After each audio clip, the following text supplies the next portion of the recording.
So what we want to do is, so I'm a long-standing member here, so is Dildar, and he's been here for about 4 years and I've never really done anything. So I have collaborated with a lot of people in Bristol, about 50 to 60 different collaborations, but nothing cross-cultural. Now that's nothing new, absolutely nothing new. East West is nothing new from the Beatles onwards. But what we want to share today is just the beauty of collaboration. I've spoken to some people who wouldn't dream of collaborating for reasons of others, like being really scared and not feeling uncomfortable, not feeling they're good enough, to they wouldn't dare share what they know about music with someone else. So it's quite a strange ways of doing that. But something, I've been doing this for 30 years, this collaboration really brought out something for me. There's a whole area of music that suddenly opened up to me, and all we want to do is share the joys of collaboration and try and get you guys to see if you want to do any more of that, especially cross-culturally, because there's weird stuff going on. What we're trying to do is introduce ourselves, talk a bit about the Eastern culture, talk a bit about the Western culture, and how we've brought up on our Western culture and Eastern cultures and music. Show a bit about how the collision of those cultures, what it did to us and what the outcomes were. So we're going to do a demonstration of all this wonderful stuff here by Jeevan. Dildar's going to talk about Eastern cultures, and Leiza's going to talk about the benefits of collaboration. And I'm talking about Western cultures and what I've learned about that. So, first of all, we'll just introduce ourselves. So, Dildar, you've got 30 seconds to tell them about yourself. I'm born and bred Bristolian. Been singing Bollywood kind of stuff from small. Done stuff with religious music, spiritual music. That's how we start in the temples. Obviously, as we get older, sex, drugs, and rock and roll, and we get to different areas. And my favourite music really is Bollywood. However, you probably know me as a member of the RSVP Bhangra band. It's a fusion band. We've done lots of different stuff. We've done film, theatre, all sorts of different things over the years. So that's me.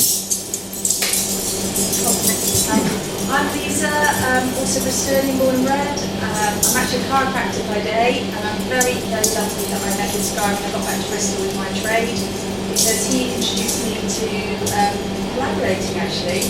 We just started to write music together, and that was 4 albums ago, and now we're doing all sorts of writing musical, we're getting involved on recycling, so we really need to talk to you about that. Yes, I love it on that. The world of plastic, things like that. Yeah. So yeah, music just brings me loads of joy. I'm a couple of choirs, trio, love singing. I'll sing if asked, basically. Yeah, thank you. My name is Jeevan Singh. I'm a Bristol-based musician. Play mainly Indian percussion, so tabla, dol, bits of keyboards and kit, and have been playing music for about the last 25 years. Mainly in Bristol, and went to Birmingham to play with Bhangra bands, and London to do some Bollywood, and now have been doing lots of fusion projects, Akali Bhangra, African Bhangra, tabla with any which music we can do so, and now we're working on this project with Jason, Lisa and Dildar. I just think it's fantastic to be able to share our music and talk music and just go through that journey together, and it's been quite fun. I'm Jason, so I only say I'm like a graphic designer and I'm a theme coordinator, but I started off writing film, score for film and TV back in the 90s. And that's where I kind of got my legs in terms of working more for score, but that also moved into having to do sound-alike songs for films. I couldn't afford David Bowie and the Beatles, so I had to do a David Bowie-like song, a Beatles-like song. So that's where I got the craft of knowing how to write lots of different genres. And actually, Leiza and I have been together in a kind of world band, and we also put on a world musical drumming event here in Coston Hall. But that's where it's started. This guy here, this is Dil Kush, Yes. which is what RSVP used to be 13 years ago. That's something we didn't know. That was really weird. So writing songs and collaborating is what we've been doing. So what we want to first of all do, hopefully, is is this one, is just play you some snippets of the music we've come up with over this summer. And let's pick up Pete there for mixing and mastering this music, so thanks for that. So just listen to this and then we'll explain what happened and how it happened.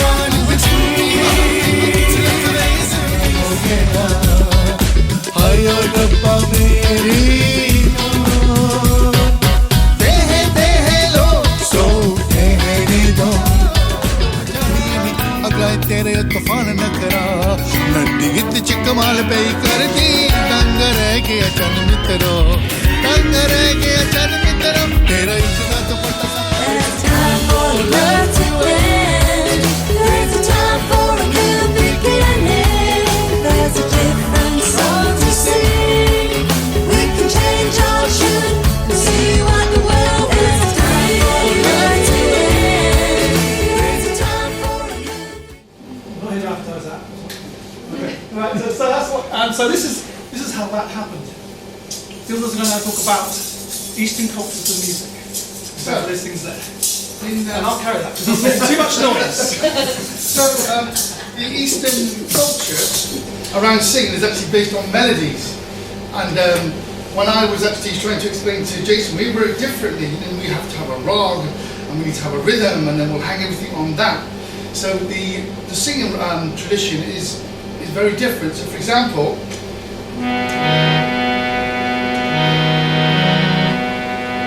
this rag is called Bean Blasi, and I just want to quite literally just sing.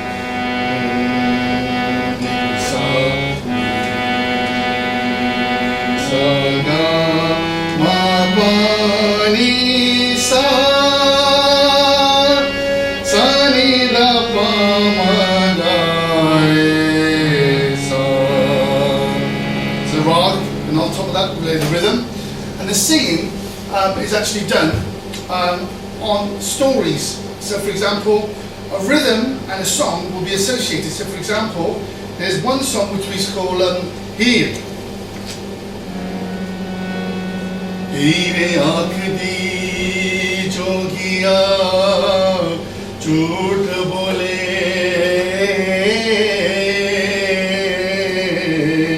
kaun uthda yaar manon dai.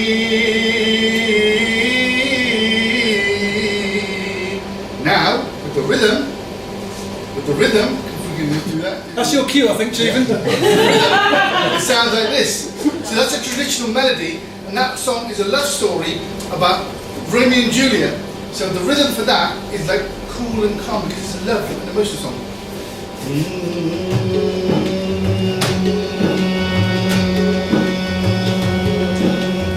Heere aakhdi jogiya jhoot bole.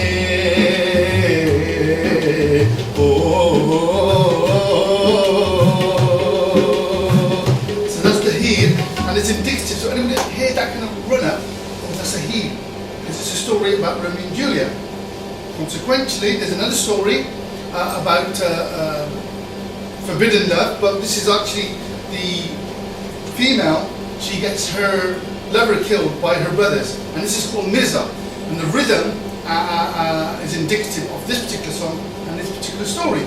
So the songs are based on these rhythms. So for this one is Mirza.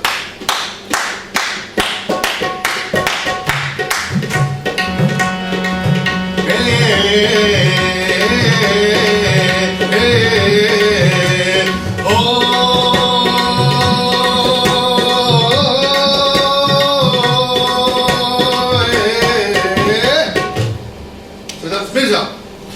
So that's a pumpkin story, because our hero is coming galloping to the rescue. So the songs and the stories are linked to the melodies, to the stories, how they reflect that, and they're like folk stories. There's a way of actually perpetuating that kind of rhythm and that kind of melody line. So that's some of the stories, but As for scales, I was saying that the scales, we just done the first scale, which was B equal RC. Jason will actually touch on that a bit further in the presentation. And now I'm going to hand over to Jeevan to talk a little bit about these instruments. Yeah, so as Dildar explained, these are being the main instruments I've used within this project. This is a set of tablas, which is quite popular and people play this in various genres of music. And the drums make up they work in the same way where you have a low side and a high side. So on the tabla, you have more strikes. So you have 1, 2, 3, 4, and then the left side you will have open, close, and then you can have the ability to bend the note, which is quite unique about the Indian drums and how they're played. And they also, it's taught orally, so these strikes will have names similar to beatboxing. So, for example, this is called na, ge, ga, and then you can have combinations of, and they have names. So they are your building blocks for making different rhythm patterns and rhythm compositions.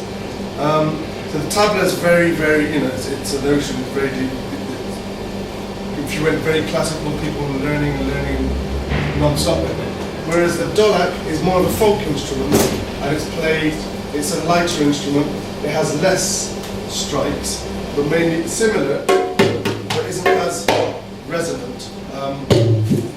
But it again has that pitch bending ability, but that's 2 sounds in one. Then you have this drum, which is the dole, and it's played with sticks, and it has the same bass and hi-hat, but it's very loud, so we won't play that one today. But these instruments we have used to make a rhythm, not orchestra, but a rhythm section.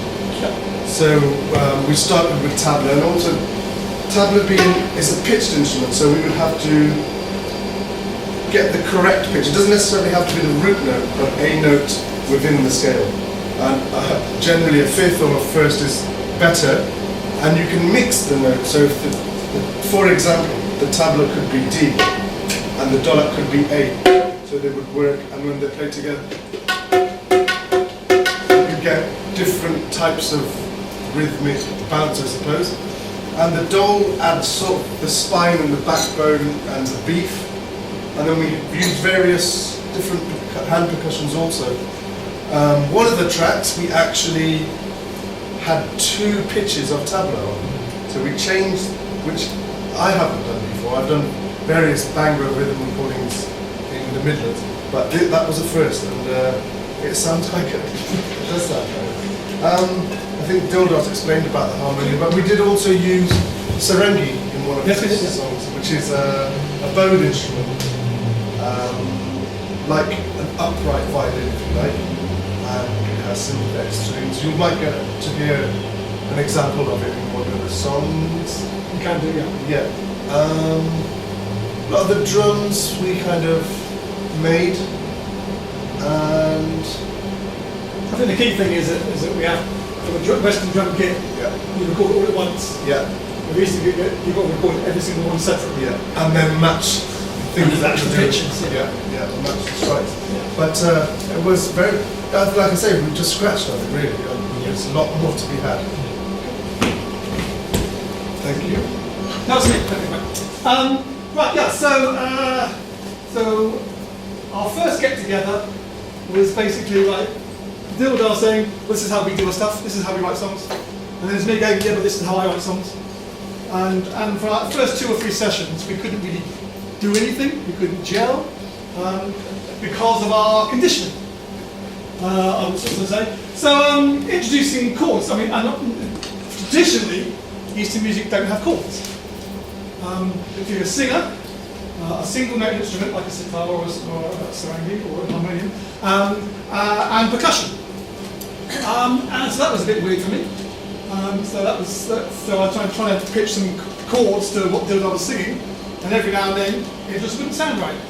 So that was a bit weird. Jeevan just mentioned the pitch. That was really interesting when we were recording. Suddenly, Jeevan goes, "That doesn't sound right." You go, "Why?" "Well, because you're playing D and the tab is tuned to E." And I know Western kit drummers, obviously you can tune them, but we can tune all instruments all differently. And they do have, and one of the things that we had to change the pitch. Every chord had to change, which is interesting. 2-part, 3-part, 4-part harmonies aren't traditional in Eastern. So for us, it was quite natural to do a 3-part harmony. So, but against a certain scale or rag from Eastern, that wasn't working. And another weird thing for me was, as Dildar was saying, that there's a tradition of melodies that you draw on, that you keep repeating. Western culture, if you do that, you get sued. That was weird. There's a lot of weird stuff. Singing in English as opposed to Hindi was a bit odd. And the scale thing was the thing that really threw me. So I presume the musicians in here are familiar with that. So the scale C. So as Dildar was saying, they do have a similar, Eastern cultures have a similar do, re, mi, fa, sol, la, do, but they do have names for all the individual notes as well, whereas we tend not to. So that was a bit weird. And the one thing that really threw out, and this is why I think just getting with someone with a completely different culture really makes you perk up and listen. Dildar said he's going to do a rag in C sharp. The Bahipalasi rag. Yeah. Oh, okay, yeah, I know how to play C sharp. No problem at all. Okay. So my Western culture goes, yeah, it should be no problem. You're going to sing those notes, and those chords will go with that. You've got your first, fourth, and fifth. Easy to play a decent tune. What I didn't know is when the scale goes up, it's different from when the scale comes down in Eastern. And also, you keep missing a few notes out. So when Dildar says we're playing in C sharp, and you might have noticed that there's a few odd things going on here.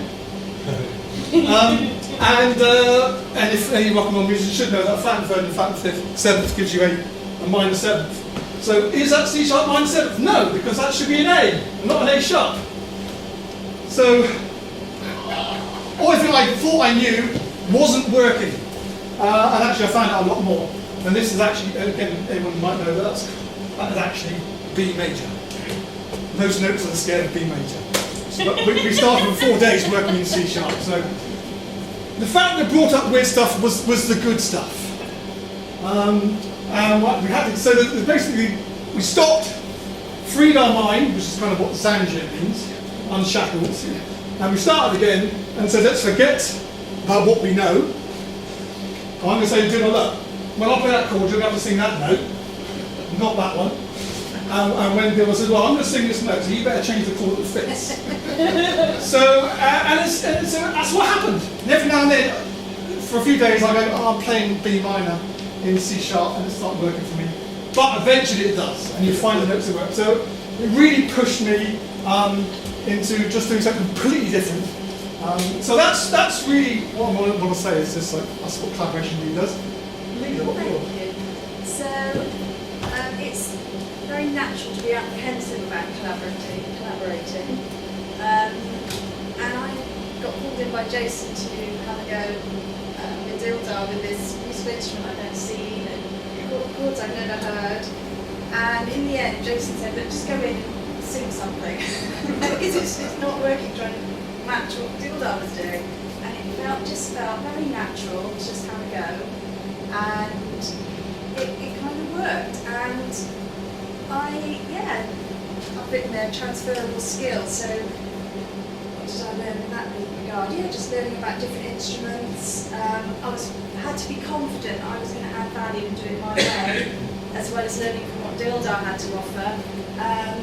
So it was just being confident to give it a go, and it makes me friends along the way, so that's great. I must say, Yeah. you had such a good open mind to it, because we do lots of different scores and singing. And coding, software for coding, is what language is. And I said to her, it's just vowel and it's consonant. And then I taught Lisa the actual, some of the phrases in Hindi, and she sang it very well. She sang it very well.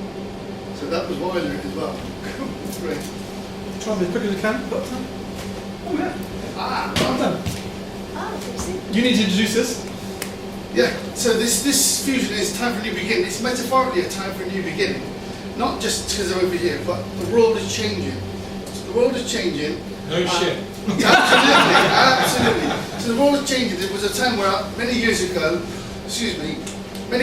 we laughed out this room. What's that fucking packy music? Excuse me.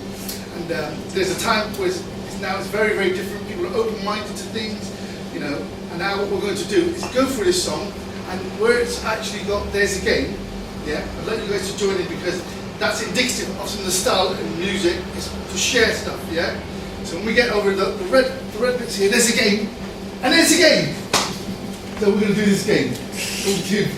You'll catch on. You know what to do. There's only a minute's worth. It's not the whole song. I promise.